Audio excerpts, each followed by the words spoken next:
This is a how-to video for filing business personal property declarations online. To access the site, please go to www.westhartfordct.gov. Select Departments, Assessment,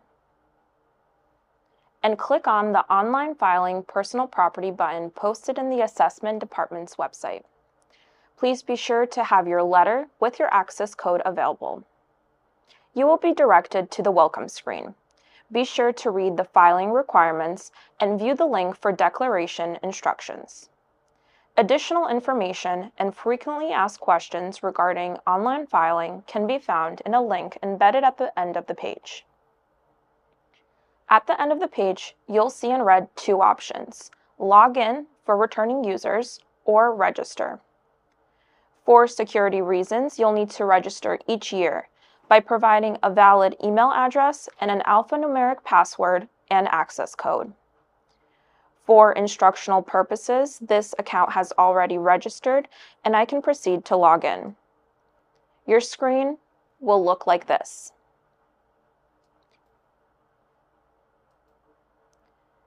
Your welcome screen will have the filing requirements, and at your left-hand side, you'll see your options. First, click on the business info on the left side of the screen. In red, you will find an option for businesses that have closed, sold, or moved. Click on the link and select between the four options: sold business, moved business out of town, terminated business, or still in business. Select the appropriate option for your business and then select Save and Continue. It is very important to select Save and Continue between each page so that all the information you have entered is not erased. If your business is still in West Hartford, please move to the Personal Property Data screen on the left side of the screen. This section will allow you to make any updates, such as DBA, mailing address, or email. If no changes are needed, please click Save and Continue. The next section is Business Data.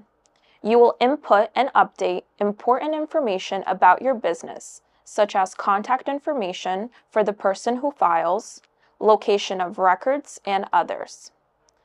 Please review carefully and make the necessary changes. Once you are done, you will hit Save and Continue.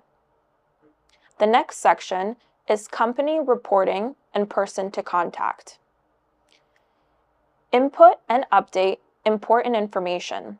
Please review carefully and then select Save and Continue before moving on to the next screen. Our next option is Lessor's Listing Report.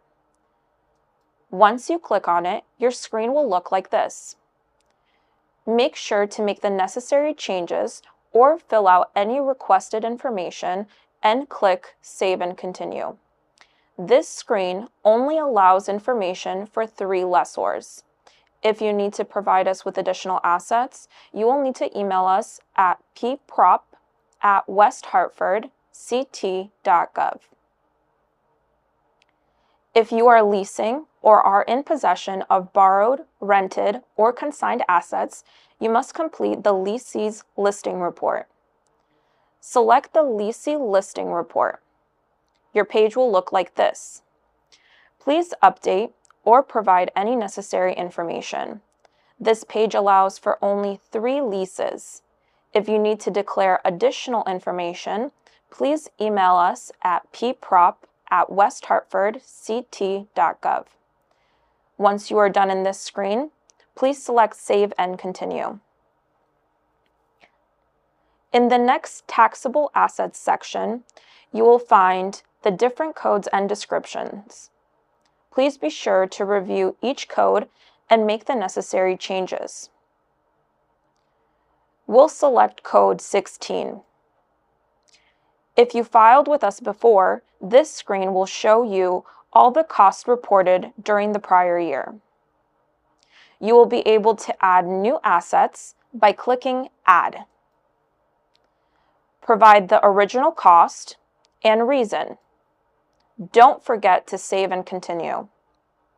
If you disposed of assets that were previously reported, you will select Detail under the Disposal section. Select the line in the year the disposal is taking place. Enter all necessary information, such as date acquired, item description, and total cost. Once the information has been entered, select Save. The amount disposed will refresh the new original cost for the current year. Next, select Taxable Assets.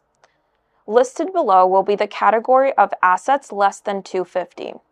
This is an exemption for assets acquired prior to 10/1/2014 that have been previously reported and have an original value of less than $250.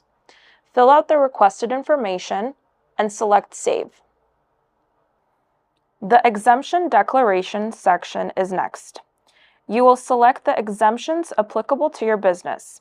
Some exemptions might require a separate application, which you will find on the left side under the Exemptions tab. All forms are also in our website. Once you are done, please select Save and Continue. Next, we are going to the Finalize section. In here, you will go to Summary and Affidavit and click Declaration of Personal Property Affidavit for your e-signature. You will select between Section A if you are the owner, or Section B if you are an agent filing on behalf of a business. Then click Save and Continue. Under the Finalize section, select the Summary and Affidavit and click Summary Sheet. To see a list of all codes that were entered in the taxable section, as well as their depreciated values.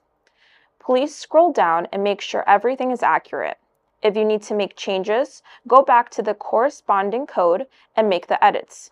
Don't forget to press Save and Continue for the information to be updated. If everything looks good in the summary sheet, you'll want to go to Download and Print, where you can choose to print a full form, exemption forms, and a summary form. Once you are ready to submit your declaration, you will click Final Submit. Please remember that when you select this option, the forms can no longer be edited, since they will be officially filed with the town. You will receive an email confirming your filing and a PDF document for your records. You have now completed the online filing of your business personal property declaration.